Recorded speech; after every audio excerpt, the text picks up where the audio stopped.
You can talk to the clerks about getting the paperwork. I cannot give you legal advice.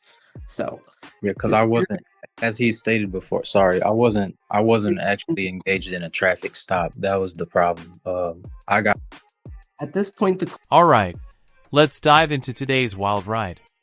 We've got not one, but two sovereign citizen spectacles, each from a totally different courtroom showdown. First, meet a guy who proudly flaunts his driver's license and concealed carry permit, but somehow refuses to acknowledge his own legal name. Talk about a full plate of absurd logic. Right after him, we've got another self-proclaimed legal mastermind, who straight up admits he's not cut out to defend himself, yet insists on doing it anyway. You can already tell this is about to get chaotic. So, to this person on the device just labeled Mac, would you be Stephen Smith? my Christian appellate name is capital S, lowercase T-E-P-E-H-E-N, capital S, lowercase M-I-T-H. Okay, so that would be a yes. Thank you.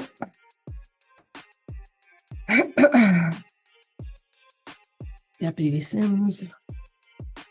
Now calling 24W003208A, the Township of Ypsilanti versus Stephen Cameron Nigel Smith. Deputy Sims, state your name for the record. Deputy Sims. Thank you. Okay, and Mr. Smith, you've already stated and spelled your name out. Thank you. Today is the date and time set for an informal hearing in this matter. What I have is a citation issued November 17th, 2024, that charges that on or about that date you did operate a motor vehicle on Holmes Road at or near Ford Boulevard. And when you were pulled over, you failed to disclose to the officer that you had a concealed pistol and a If there's ever been a moment that captures the heart of the Second Amendment debate, it's this one. Sovereign citizens strut around, fully convinced that the law doesn't apply to them, yet they're packing heat, proudly armed. It's a bizarre mix. Total legal defiance paired with a loaded weapon. And somehow, they believe it all checks out. So, it looks like you were also cited for having a window tint. I don't have that citation, which presumably means that it was paid. So, again, this is a civil infraction. There is no criminal penalty associated with this, no jail time, no probation. There is, however, a fine. Before we get started, Deputy Sims, was there anything that you wanted to say? No, ma'am, I'm ready to proceed. Mr. Smith. As you have likely heard already, you have three basic options when it comes to this citation, and these are your three options. You can accept responsibility, that is basically admit that you did not disclose per MCL 28.425F that you had a license to carry a concealed pistol and that you did not present that immediately to the peace officer when you were pulled over. You can accept responsibility with an explanation, so the court can take into consideration any mitigating factors and potentially lessen or eliminate the fine. Finally, you can deny responsibility, that is, deny that you failed to disclose your CPL immediately, at which point we will proceed to the informal hearing. I will swear in both sides, take testimony, and make a decision based on preponderance of the evidence. Which of those three options are you going with?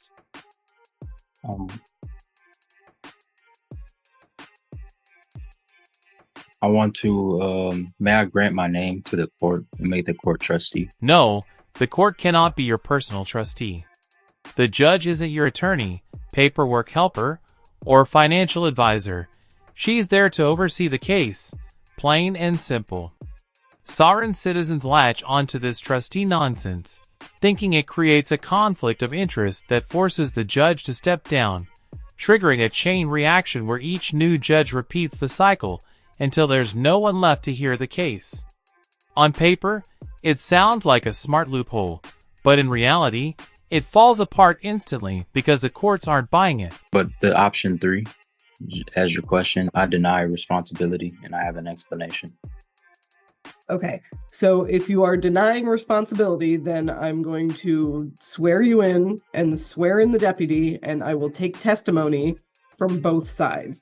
So let me explain how this is going to work. After I have sworn you both in, I am going to take testimony from Deputy Sims first, because Deputy Sims is the officer in charge of issuing the citation. That means he's basically the plaintiff in this matter, okay? Once he has finished his testimony, which you are not to interrupt, it will be your turn to testify. He is not to interrupt you either. After I've heard the testimony from both sides, I will make a decision based on preponderance of the evidence. As I stated before, that is a 49% to 51% standard. So basically, whoever's testimony is slightly more persuasive. This is not a criminal case. It is not beyond a reasonable doubt in this situation. So, do you comprehend everything that I just said? I do comprehend. Thank you. Okay, raise your right hand, Deputy Sims, and Mr. Smith, you will have to tell me when it's raised if you're not turning your camera on. It's raised. Do you swear or affirm that the testimony you are about to give is the truth, the whole truth, and nothing but the truth to the best of your information, knowledge, and belief, Deputy Sims? I do. Mr. Smith? Yes. Thank you. Okay. Deputy Sims, you may proceed with your testimony. On 11/17/2024, about 3 a.m., my partner and I observed a black Ford Fusion. It was on Ford Boulevard. I believe it had just turned onto Ford Boulevard with tinted windows. Proceeded after the car. It turned into the gas station there on the corner, and we followed it into the gas station and proceeded towards one of the exits. Before it returned to the road, the driver, Mr. Smith, exited and began yelling at us. At that point in time, we activated our emergency lights and conducted the traffic stop there. We made contact with him, explained the reason that we had followed behind him. And when I approached the vehicle, I looked in the vehicle and I observed a firearm on the passenger seat. At no point in time during that did I hear I have a CPL until after the firearm was located. He was detained, his CPL was verified, he was issued the citations and released. So, here's the officer's testimony, and it's as clear as day. He pulls the defendant over, and the guy fails to mention he's carrying a concealed handgun while holding a CPL.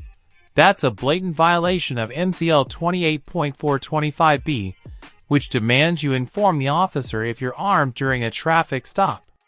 A skilled attorney could build a solid legal defense here, maybe challenge the allegations. But instead, we're stuck watching a self-proclaimed legal expert try to talk his way out of it. Spoiler alert, it's not impressive. Mr. Smith, it is your turn. I want to mention there's no damaged property or victim under sworn oath. Also, I believe I was being racially profiled. I had been pulled over, which I did stop, and I was let go because I wasn't suspected of any crimes, just as I wasn't suspected of any crimes by him as well, as he mentioned. We had sat in the intersection, which I was in the middle of a DoorDash, and I wanted to get on my phone to see where I was at.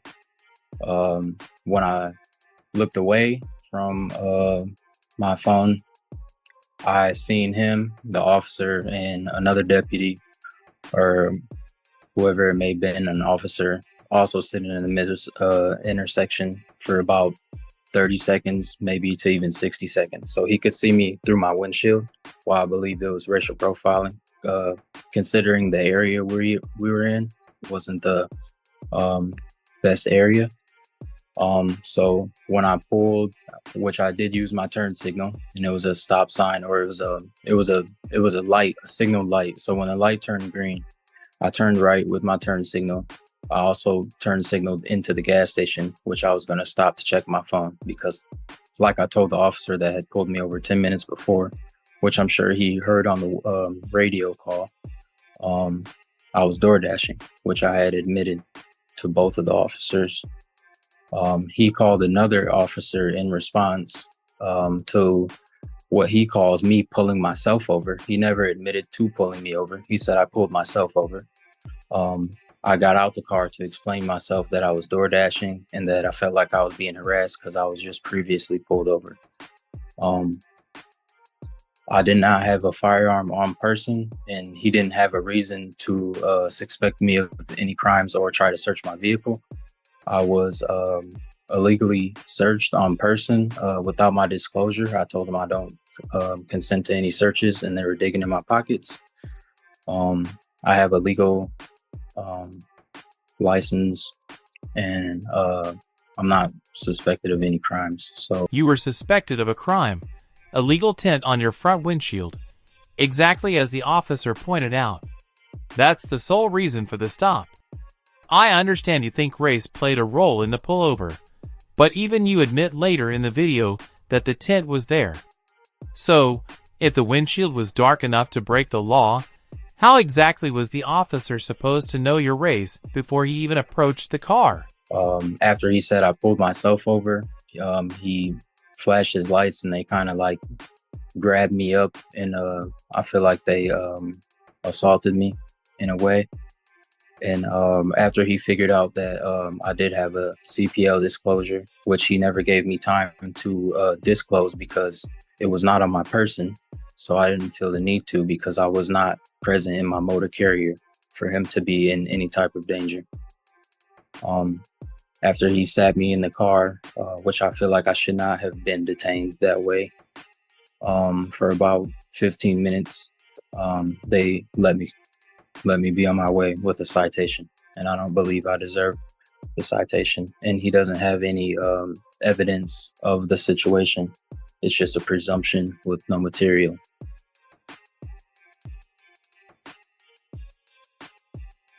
Does that conclude your testimony? Yes. And did you have any evidence or witnesses that you wanted to present? I have evidence on my phone of me asking him, what their badge numbers was, which they didn't really want to disclose. So I had to look it up on the internet. I have a dash cam, but it was not running at the time.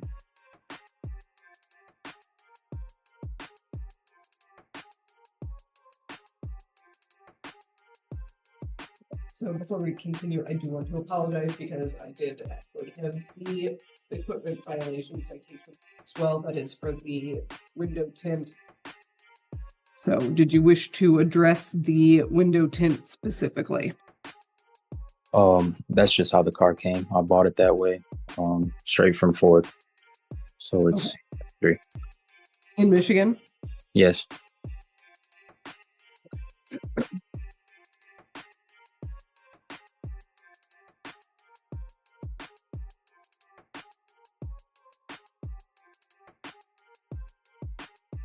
Deputy Sims, since I don't think I specifically asked you about the tint either because I had misplaced this on my desk, do you wish to address the window tint?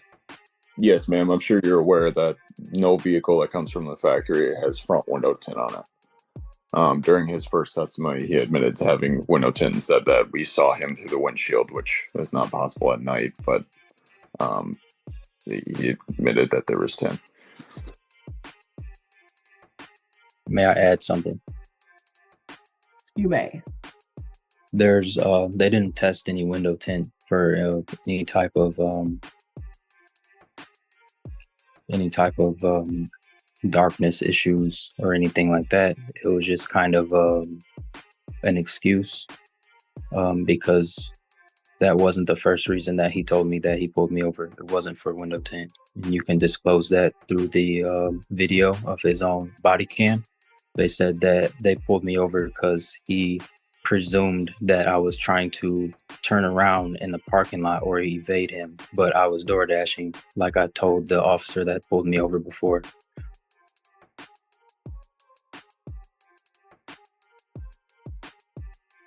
So, Deputy Sims, I believe when you testified a moment ago, you said you had noticed the window tint. Did you want to respond to that to me, please?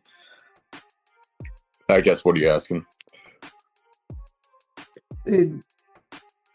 You had stated that you initiated the stop, or at least you started to initiate the stop based on observing window tint. Is that correct? So yeah, I mean, I was with my partner. So there's also the part of he came off of Holmes Road, if I remember correctly, turned right into the parking lot, and then cut through the parking lot to go back onto Holmes Road.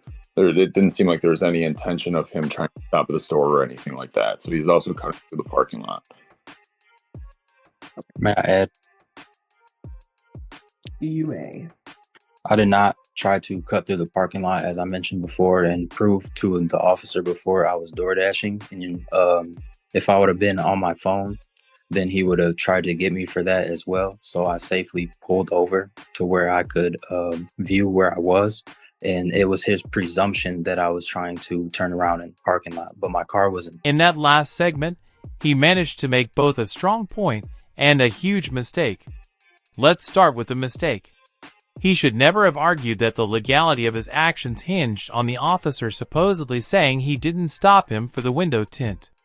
First off, he has no audio or video to back that up. Second, even if he did, it wouldn't change a thing.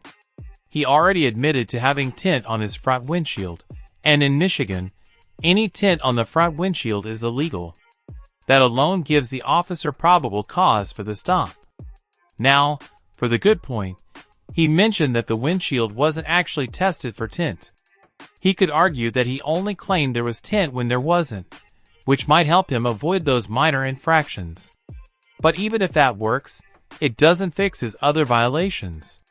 Those issues aren't going anywhere. So the court is ready to make a decision in this matter. So in regards to the B ticket, that is the equipment violation, basically having obstructed vision with window tint. At this point, the court is finding you not responsible for the window tint, Mr. Smith, because based on just the testimony today, I don't think there's enough established to confirm whether or not the window tint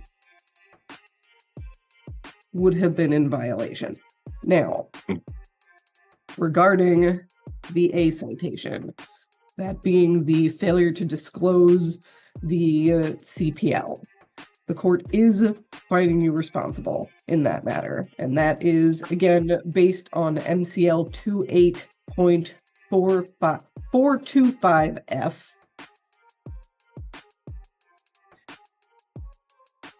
Basically, an individual licensed under this act to carry a concealed pistol and who is carrying a concealed pistol and who is stopped by a peace officer shall immediately disclose to the peace officer that he or she is carrying a pistol concealed upon your person or in your vehicle.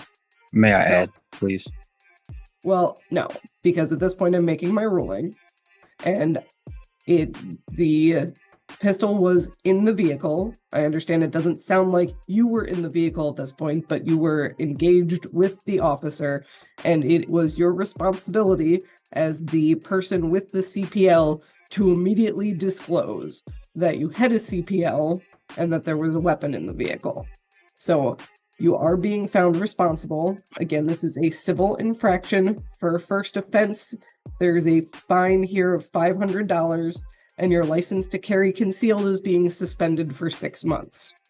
Now, what I am going to say is that you do have the right to appeal my decision as the magistrate. If you do so within the next 7 days, the case will be reheard by the judge.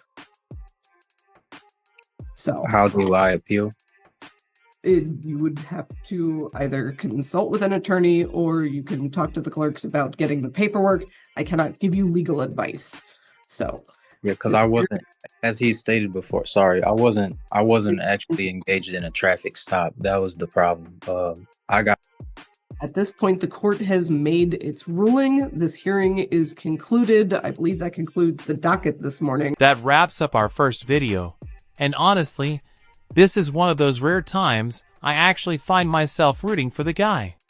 He sounds young, has a bit of intelligence, and honestly, this country could use more young people putting their brain power to work instead of getting lost in the delusional world of sovereign citizenship. Now, let's move on to our next case. A Wisconsin sovereign citizen who had his bond revoked for treating his court date like it was some optional RSVP rather than a legal obligation. And thanks to that brilliant choice, he'll be attending future hearings straight from his crayon-decorated jail cell. Call 24 CF 1527, State of Wisconsin versus Gregory Robinson for a bail hearing. Appearances. ABA Cecilia Martin. To understand what are the public defender's office appearing on behalf of Mr. Robinson, who does appear by video from the Dane County Jail. Why don't you speak on I have a copy of the complaint in this matter. It is a bail hearing. State's position on bail. Thank you, Your Honor. The state is asking that the court increase cash bail in this case to the amount of $50,000 with all previous conditions to apply. The state is stipulating that any previously posted cash bail could apply to that amount. The defendant has already demonstrated an ability to post some amount of cash bail. He posted $3,000 in this case in late June. He then missed a court appearance. The court set cash bail at $7,500 while applying the previously posted $3,000 in August, and then reduced that amount back down to $3,000, applying the previous amount. So, in essence, allowing the defendant's release after the remaining custody. That release was in September. Just 1 month later, he missed court again. He has been out in warrant status for months and had to be extradited here at no small cost from the state. So for this reason, I have all the state's recommendation. Attorney Woodard. Objection, Your Honor. I'm pro se in my case, so I don't know why that gentleman is standing there. And I want to speak on my own behalf because I am pro se in this matter. Hold on one second. I have no objection, and that's how he wants to proceed. If you're right, just so you know, you do indicate you do not want a public defender, and that's what I happen to be. So I'm happy to withdraw. Mr. Robinson, this is solely about bail. What do you think I should set your bail at here today? First and foremost, ma'am, I think it should be reinstated to what it originally was. Hold on. Actually, I want to make sure you're capable of representing yourself, sir. It looks like Yes, you've done so in the past. How old are you, sir? I'm 41 years of age, ma'am. Do you read, write, and understand the English language? Yes, I do, ma'am. Have you had any drugs, And I alcohol, have a or paralegal degree. Yes, have you ma'am. had any drugs, alcohol, or medications that interfere with your thinking here today? No, ma'am. You fully understand everything I've asked you and everything that's going on, sir? Yes, ma'am. All right. What do you think I should do in regards to bail here today? Well, first off, I want to object to what the prosecutor has said. First and foremost, it's only been one time that I allegedly failed to appear. First and foremost, everything that we filed is being pro se, standing in my own prior persona. And the last thing that I filed, ma'am, was a default judgment. And in this matter, the state has Sir, we're here solely on bail. So what do you think should set your bail on here today? Please stick to the argument. Well, ma'am, first and foremost, I think it should be reinstated because it's not right what the state is doing. She just held an open court and just lied and said I missed court multiple times. This is not true. When I was taken into custody, it's because the first time was because the judge that I went in front of, Mario White, jacked my bond up because I wouldn't answer his question. I refused to answer the questions that he wanted me to answer because it's my right. And I chose to remain silent and not answer what he wanted. So he took me into custody to try to make me do a competency hearing against my will. Well, it wasn't exactly against your will, was it?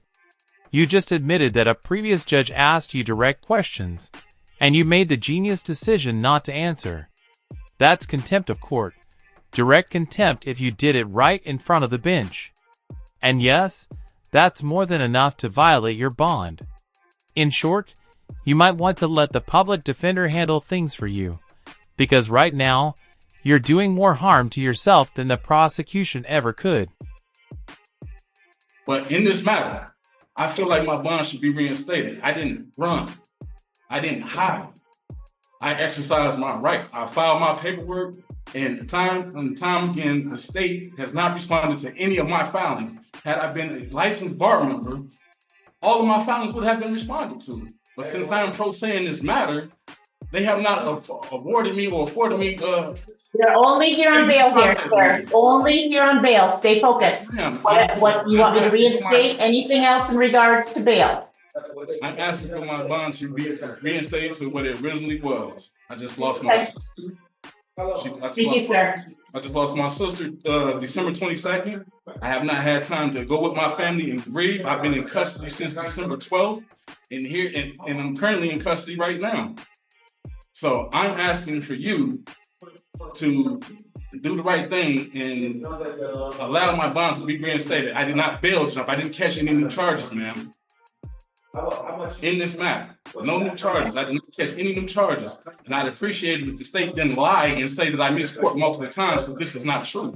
And then you're standing in court, in open court, lying under oath. You're a public servant. I'm a civilian. All right, sir. Focus. You've made your point, and I do see that you only missed court one time on this case, okay? So please continue. Anything else you want the court to consider in setting your bail? I want the court to consider that I am pro se. I don't have the college education that she has. I don't have the ability to sit up and lie and try to tarnish her character in open court. I just pray that this court and that you, ma'am, have leniency and respect, and I'm here trying to do the right thing. If you were truly trying to do the right thing, you wouldn't have refused to answer the judge's questions. As I said earlier, staying silent is your choice, but it's a choice that comes with consequences, ones that can and will land you behind bars. Both sides have made their case on the bond issue, so let's move on and see how the judge decides to handle this mess. All right. Thank you, sir. Cash bail was set at $3,000. It was posted. That was not enough to make you appear at court. So I have no choice but to increase cash bail. They had to extradite you in regards for today's hearing. You wouldn't voluntarily appear when you were supposed to appear. I will therefore set cash bail in the amount of $25,000, and I will reinstate all non-monetary conditions. Looks like time limits have not been waived. Commissioner, that's consistent with my review of the file. Because of the timing of this hearing and the time limits not being waived, it looks like this will be set next week with Judge White again. He is duty judge next week. Preliminary hearing shall be scheduled accordingly next week, so it is timely. We are adjourning your case, Mr. Robinson. Good luck to you, sir. Next to me, Ferris Tompkins. Play stupid games, win predictable prizes. You keep saying you want to get out there and live your life, but you skipped your court dates, refused to answer the judge's direct questions, and once you were taken into custody, you had to be dragged into this hearing just to show up. At this point, it seems like you're exactly where your choices have been leading you. That wraps up the video. If there are any updates, I'll keep you posted. If you enjoyed the breakdown, hit the like button. If you didn't, feel free to hit dislike. Engagement is engagement. Drop your thoughts in the comments and make sure you're subscribed so you don't miss the next one.